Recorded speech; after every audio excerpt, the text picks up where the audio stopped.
Hey, everybody. Welcome to the Prep Life Podcast. This is your founder and CEO of Glam Girl Bikini, Amy Anger. And today, Lee Marie is joining me for our recap of the women's workshop for the NPC. We were in Orlando, Florida. It's hard to believe that it was less than a week ago. We were there for less than 24 hours.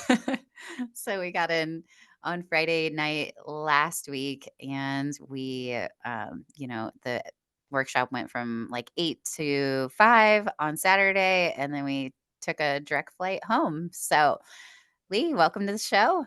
Thanks. So great to be back here again. And it was such a great time at the women's workshop. Yeah, I felt like there were so many good things said, and there were a lot of breakout sessions this year, which apparently was a new thing. Sandy was just telling me, I was emailing her feedback because she was asking for everybody that had attended to kind of give feedback. And she said that this was her first year of doing the breakout sessions. And I thought it was fabulous. And I guess she decided to add that based on the feedback from the previous year. So this was both of our first NPC women's workshops, which was a very empowering event.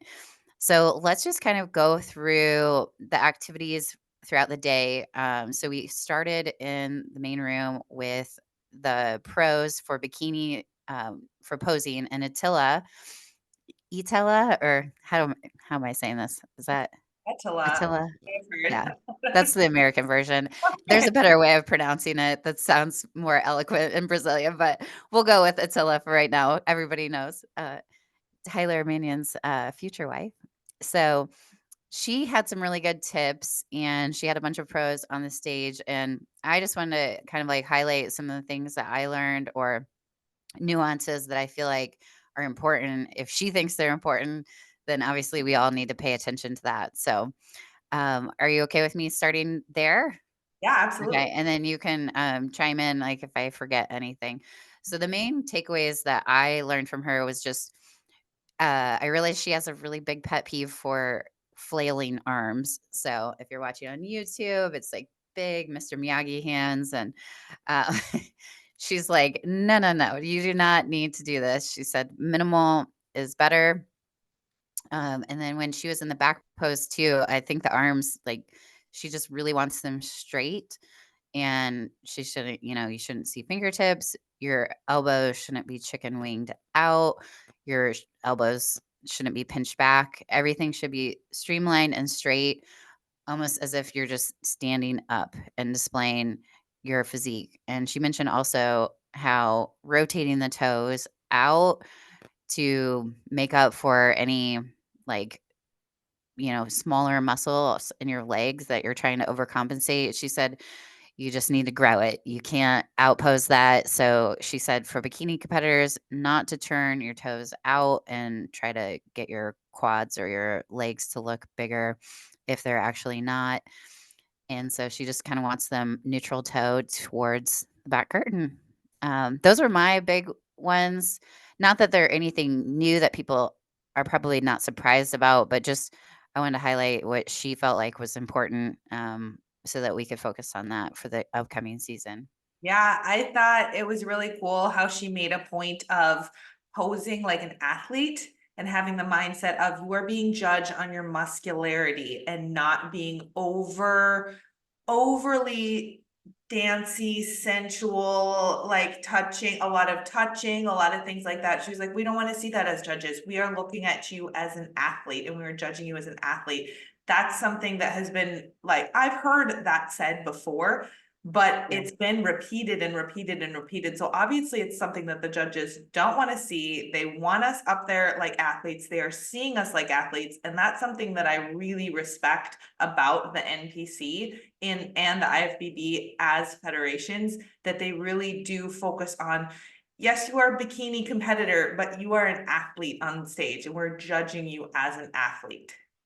Yeah, and I think now, I mean, when I first started the sport, it was really almost over sexualized or something, where I know in Indiana, our head judge was he would always have to, like, go over the coverage on the suit, and like for you to not bend over and to act like a lady and things. And I just don't feel like people don't even need to bring that up because it's not even in the forefront of their mind. So if you've never been to a competition, and I always find like husbands or significant others of women that had never been, they have this thing like in their mind, like, oh, this is going to be like my wife's like, being like catcalled and like it's highly sexualized. It's not at all. It's so professional. It is so, and the more the sport gets evolutionizes, I feel like the more respect we get as athletes and we're recognized as such. And I don't feel like those stereotypes are any longer because of the precedents that they set back in 2009 when bikini division, arrived. I thought that was a really good point of being here at the workshop in general. That was one of my takeaways actually, was being with other fitness professionals in the industry of bodybuilding, but then specifically around professionals in the bikini category, and just hearing them talk about their sport in such a serious way as serious athletes. And it just reinforced that to me, because that's how I see myself. But most of the world, 90% of the world, it's such a niche sport that they are not thinking about it as a sport. They don't categorize it like they might categorize soccer or football or gymnastics even. It's probably the closest to something like that. But just being in this industry and seeing how it's growing, and then hopefully how we can make it seem more legitimate and more recognized in the fitness industry, was something I got from this work. Yeah, it's funny that you say that because I remember talking to my endocrinologist and I said the phrase bikini athlete and he chuckled. And I'm Mhm. like, "Why are you laughing?" And he's like, "Well, that just sounds silly to have both those together." And I'm like, "Well, that's what we are, you You see know?" how we live and train and eat and Yeah, we're athletes. Yeah, exactly. So, okay, so a lot of the listeners from today might have seen the live stream. So that was some of the stuff that was on the live stream. But the breakout sessions were not filmed. So, let's get into our first breakout session that we attended together. Mhm. So we attended the social media marketing breakout with Laura Lee Chapados and Ashley Kaltwasser. So, what were some bullets that you have from that one? There were so many nuggets that I Mhm. could make a list like a mile long, but Yeah, what were some of your highlights? I think a lot of the same ones that you had, but a big one was to be consistent with your content. So be Mhm. consistent. If you can't, like, set a realistic goal. If you can't post twice a day, post twice a week, but be consistent with your content. And then Mhm. also be consistent with what you put out and stay true to yourself and your own brand. They talked a lot about getting endorsements, getting brands behind you, but also said never sacrifice who you are for a brand, because Mhm. especially if you have never gotten endorsement and your first contract looks really fun and exciting and you can't believe you're getting paid a few $100s a month to post something, but really hold out for a brand that is true to who you are, that you actually really believe and want to represent. And then Mhm. also, Laura Lee talked a lot about connecting with her followers, responding to them, hearing what they wanted, checking, which of her posts got the most engagement. And then I know Ashley talked about, someone asked a question about burnout, and she was going on and on about burnout and how to avoid that. And but something that she said was, even when you make a post, try and be around your phone for maybe half an hour afterwards, just to respond to Mhm. some comments. And I really loved that point that both of them made, because they have to get thousands of comments or messages on their Yeah. social medias in any given day or week. And for them to prioritize connecting with people, I thought was really important to remember for us. I mean, I get, maybe two messages or something, but to always have that heart for connecting with your audience. And I thought that was a really good representation of the sport and of, themselves and their platforms.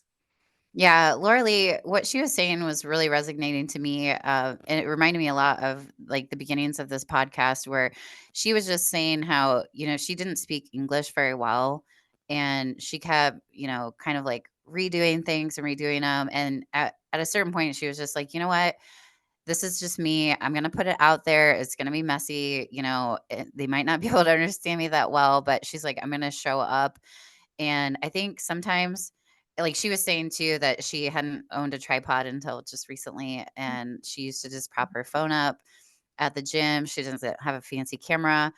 Um, Very similar, like, for me, every single week in order to do this podcast for the last 5 years, like, if it would have taken me to learn, editing skills, and I know, like, the audio hasn't always been the greatest on this podcast, but, it's been a learning process, but I think if I wouldn't have just taken that step forward and just not cared that it was messy progress, but I just wanted but the main goal was to get content out that would add value to, like, originally, it just started with just the community of, like, my clients, and I wanted a platform where I could, you can only have so many individual conversations with athletes, but, like, if there's so many topics that my athletes would need to hear all at once, then I can direct them to my podcast. Well, then it kind of grew in the fact that it was helping people outside of our community as well, which was awesome. But yeah, I really resonated when she said that, because I don't think I probably would have given up. And I remember Naima Chu was talking with me about this. She's like, if you would have had to have learned like editing, she's like, you might have given up a long time ago. And I'm like, you're totally right, because just kind of that, consistency and just putting it out there, that real raw content that isn't edited. I mean, some of that stuff is the good stuff, just because it comes from the heart. And, if you have the right heart in terms of like you just want to help people, and it like the main thing was that I wanted people to know what my mistakes were like throughout the industry, because I didn't want them to make the same ones, because I've made so many along the way. So yeah, those were some of the ones that stood out to me. And I remember her saying like she loves bombshell clothing, and it's super easy for her to fulfill the obligation because she likes wearing their clothes, and she likes posting videos about her workout and she's wearing the clothes. So kind of looking at those contracts, I think you kind of alluded to that as well, but just making sure that it's a realistic deliverable is the term that she used. Like, look at the deliverables and make sure that they are ones that you can realistically do, so that you're not overwhelmed. And yeah, I mean, I think those were the key points on that. They were saying, which I thought was interesting, like TikTok is kind of, Laura Lee was saying she's starting to do that one. But obviously our big platforms for long-winded things like education would be like YouTube and podcasts, and then Instagram for our community is probably those are the number one or the Mhm. top three there. But TikTok's coming in. It's sneaking around. I haven't quite jumped in, but I'm Me working. neither. Look up Glam Girl on TikTok. We're there. We just haven't taken the leap. Yeah, Lee Marie started our account this weekend, Oh my this God. past weekend after that. I was very Yeah. inspired. I would love to hear your thoughts on the breakout session with the judges. I thought that was really, I loved that they had that breakout session. I wasn't there, I was at a different one, but I think getting the judges side of things is the whole point. That's going to give us so many tips and tricks as athletes. So I'd love to Yes. hear that. So they had said, anyone that's a judge, come into this breakout session. Even if you're interested in being a judge, just come by. And so, yeah, it was Sandy and Becky and then Mo and the other lady, I didn't know who she was, but it was very interesting. So the first thing that I thought that probably not many people know, because it just changed for this year, you have to apply and fill out an application. And this is the first time ever that if you want to be a judge, you have to ask like either your district chair or Sandy. You can get the form from them and fill it out. And two of those questions on there are you a prep coach? are you an active athlete? So are you actively competing, whether that's as an amateur in the NPC or as a pro in the IFBB? And if you answer yes to either of those, you cannot be a judge until you are done either competing or you're done being a prep coach. So they recommended, if your livelihood is dependent on you training athletes, or if your primary job is opposing coach, even, then you probably need to stick with that because they're like, you're not going to get rich by being a judge. Mm-mm. You don't get paid very much. Most of the time that I've judged, you kind of just break even, Mhm. but because by the time you pay for like travel and things, sometimes they're covered by the promoter, sometimes it's not. But, you know, it's such a position that you're not going to get rich from it. You can't have that. Most people have that as their primary, um, or they have a primary job, and that's like their hobby of sorts. And I mean, even Sandy, she was a full time ICU nurse for years and years, and she's now retired. But most judges have a full time gig, and that's kind of what they do on the side.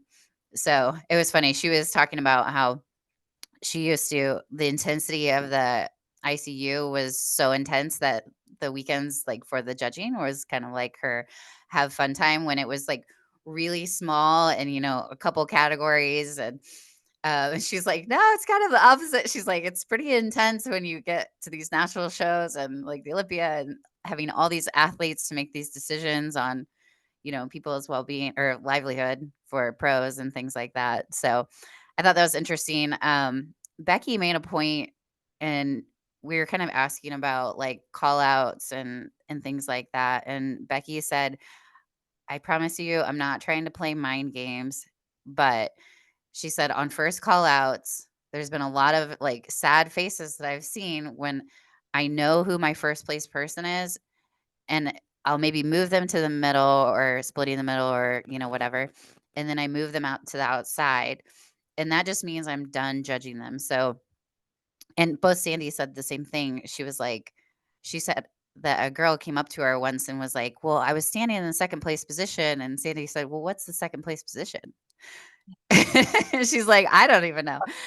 So she said it's more about just the call out is the call out, and don't overthink, where you get moved. Most of the time they try to do an even number, so it's a surprise at the end. That was another thing they were talking about.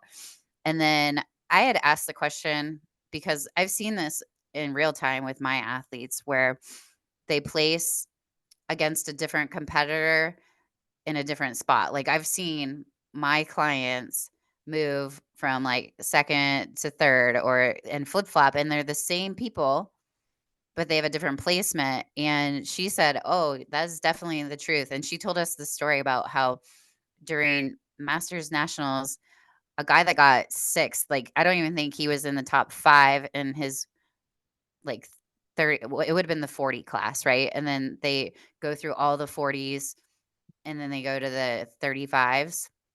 He ended up winning his pro card and winning overall in 35 because his coach was like, "No, no, no, no, your posing's wrong. Like, you need to do this, this, and this." And and Tyler looked at Sandy. He was like, "Wait, didn't we have him in 6th? Like, did we get this wrong?" And she's like, "No, he posed completely different."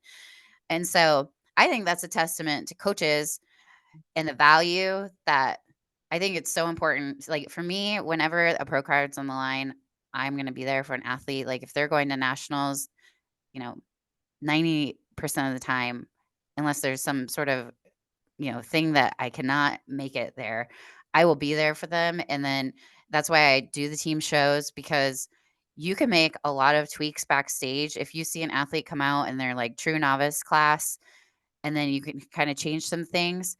I've seen that change the placement on certain people, like just by pulling their elbow around or doing whatever. Like, there's so many little things that you can do, and vice versa. Like, if you can't go back there to talk to the athlete, which happened to me at the Ben Weeder, which was kind of annoying because they didn't let us like go in between classes to give feedback. Um, it really impacts. So, not to get on a tangent, but any thoughts there on that? Yeah, I mean, I think that's really good to never give up or lose your professionalism in the middle of the show between Yeah. prejudging and finals between classes.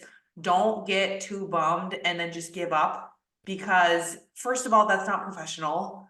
Yeah. And you need to have integrity and you need to do your best. And even if you get dead last, you need to pose your heart out up there like you're first, Mhm. because that's just giving integrity to the sport. But also, you never know. You never know when they're going to judge you again. So don't go and blow your diet or, not care, not put in effort.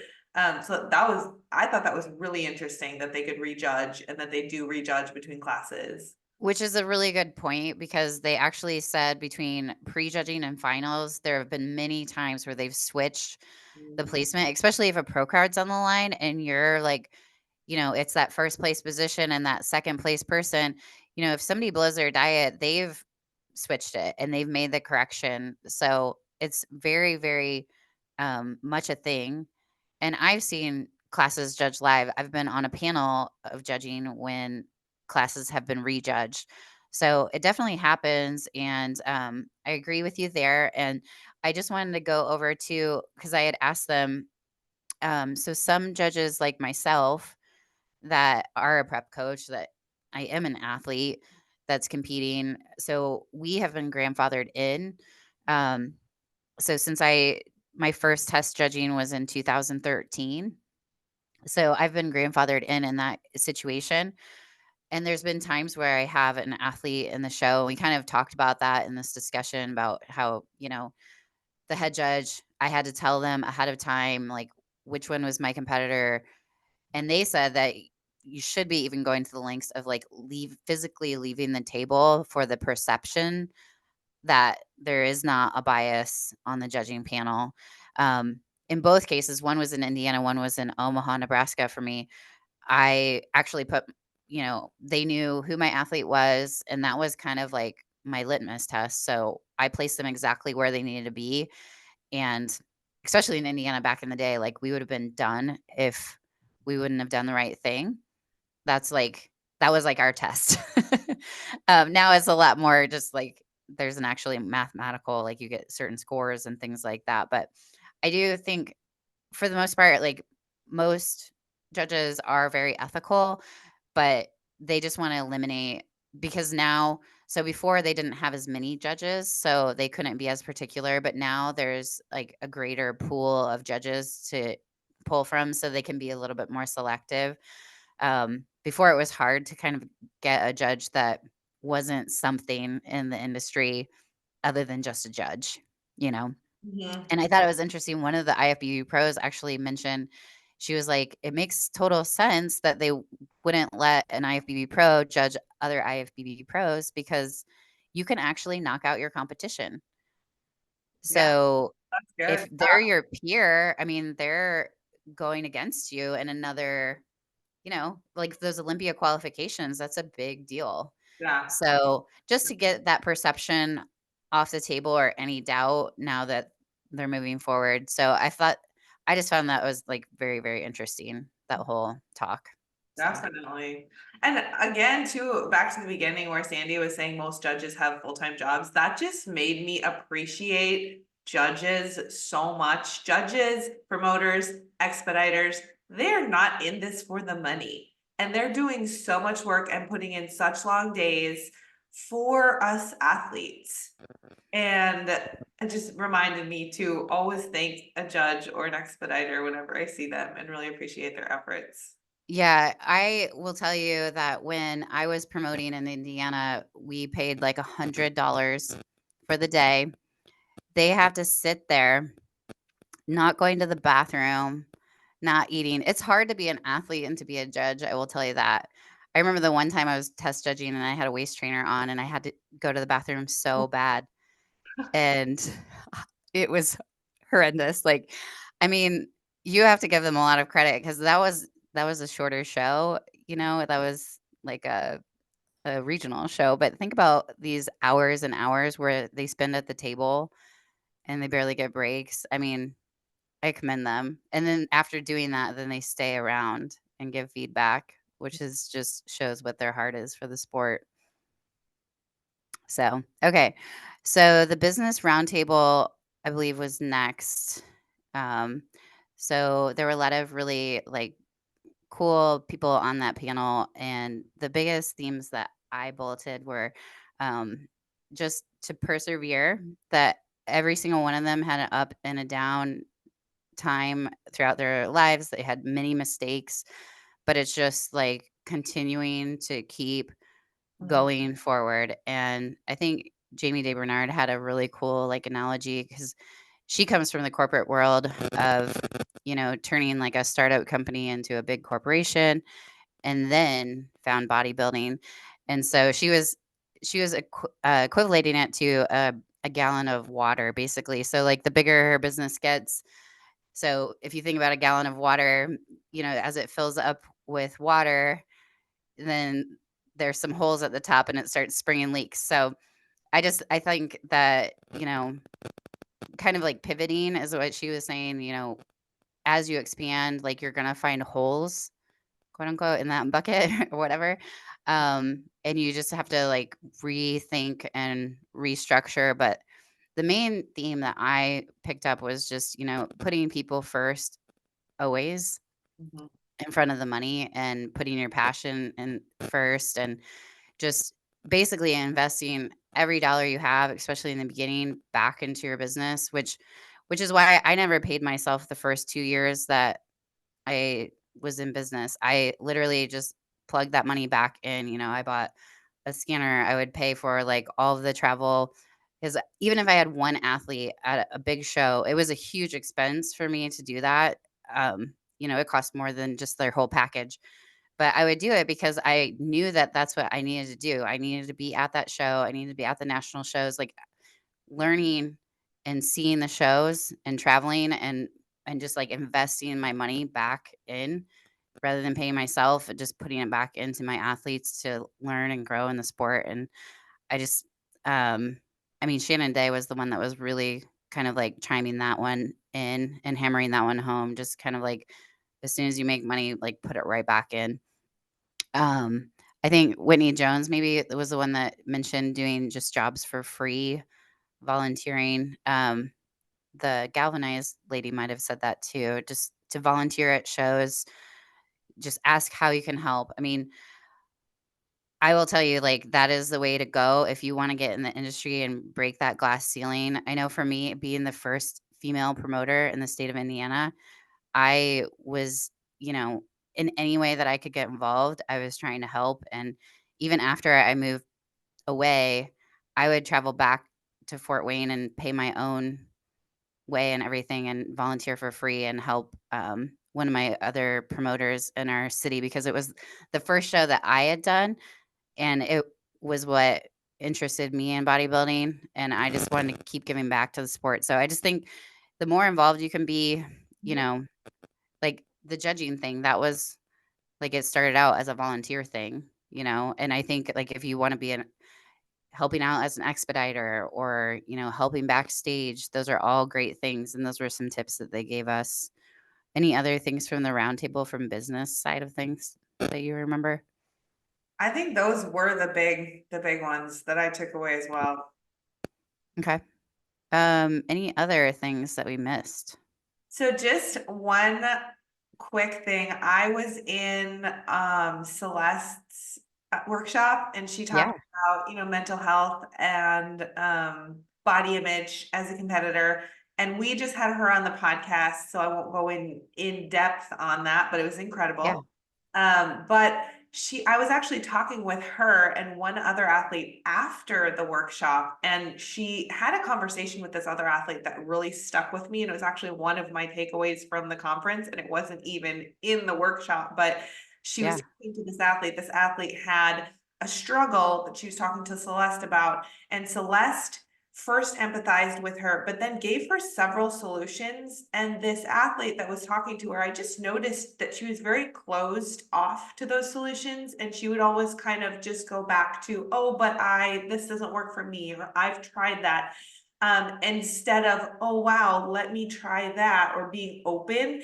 And it really struck me how Celeste really does a good job of talking about growth mindset versus having a closed mindset. And how, I mean, we can just take that in what any of these categories, you know, whether it's, we talked about social media, we talked about our industry being legit, we talked about like the judging and, you know, whether you're placed how you want to be placed or think you shouldn't be placed, or in business, all of those things, to just remember to always have that growth mindset and not a closed mindset. So there's always a way. It might not look like the way that you think it should look. It might take longer. You might fail more, but there's always a way if you want to succeed in this industry. And that was just a little thing that I picked up from that little conversation, but it related to everything in this workshop. And I just felt like the whole weekend just helped me remember to have that growth mindset and made me really excited to tackle my improvement season, tackle this prep, and keep pushing not only as an athlete, but also to grow as a coach for my athletes as well. And that made this whole women's workshop worth it for me. So thank you, Amy, for bringing me along. And I'm just really excited to take what we've learned and tackle 2024. Yeah, and one other thing that just made me remember, so Whitney Jones was like, meet at least 10 people, network with at least 10 people. And I remember you kind of helping me out because I wanted to make sure that we got some guests. So we talked with a couple of different people there, and I remember you asked Janet, and I felt like that took a lot of courage. You asked Janet Liu to be on the show, and she said yes. And I was just kind of starstruck, so I felt like we kind of tag teamed there. But I think just not being afraid to ask people, the worst they can say is no. But half the time, most of the time, 9 times out of 10, they're probably gonna want to share their knowledge of the sport and their experiences so that other people can maybe hopefully get helped through that knowledge as well. So I'm fingers crossed. I emailed Janet, so hopefully she'll get back with us and she'll be on the show because just talking to her for that little bit. I mean, there was a line of people waiting to talk with her, and she took the time to just like completely make us feel like we were being heard and like she was really interested in the conversation. And those kind of people are just so rare. And so I was so excited to have the opportunity to talk with her because I had never chatted with her and I really look up to her a lot. So, Absolutely. I felt like that it was that way with all of the pros. I yeah, mean, yeah, I fangirled myself. It took me like a good 15 minutes to go up to Ashley Kay and ask her for, I I know. was so scared. Never been I so. was like, just do it. Yeah, Amy was my hype girl. But every single pro that you walked by, they literally wanted to talk to you. They were happy to take pictures. I would be starstruck and they would start a conversation. And so they were absolutely wonderful. Sandy was amazing. Everyone there Yes. was amazing. Her making this workshop free. I mean, I know what it's like to put on a huge event like that. Putting on a bodybuilding show it's a lot to coordinate. And I mean, that was a lot to coordinate. And Mhm. the fact that she was able to get sponsors to cover the cost of that conference and that so many pros just gave up their time, like they just voluntarily, they weren't getting paid to do those talks and things. And so it was just such a nice, refreshing, um, definitely filled my cup up. So hopefully you listeners got something out of that, that you maybe some nuggets from the workshop because I know we did. And if you would like to tag us on your story, we would love to hear that you had listened to the episode or whatever your takeaways are. So you can tag us at Prep Life Podcast or at Glam Girl Bikini. And you can find us on YouTube, as Lee Marie mentioned. So if you're listening or if you want to see our faces when we make our wild hand movements, feel free to do so. But as always, be sure to subscribe, leave a rating or review if you haven't already. It just we keep this ad free, so it's our way of helping out. And so if you found value in this podcast, please pass it on to another person. That would mean the world to us. And if you would like to apply for your unicorn prep at Glam Girl Bikini, you can go to glamgirlbikini.com and hit the get started button. This is your founder and CEO of Glam Girl Bikini, Amy Enger, signing off with Coach Lee Marie Hassetter. Thanks for listening, guys.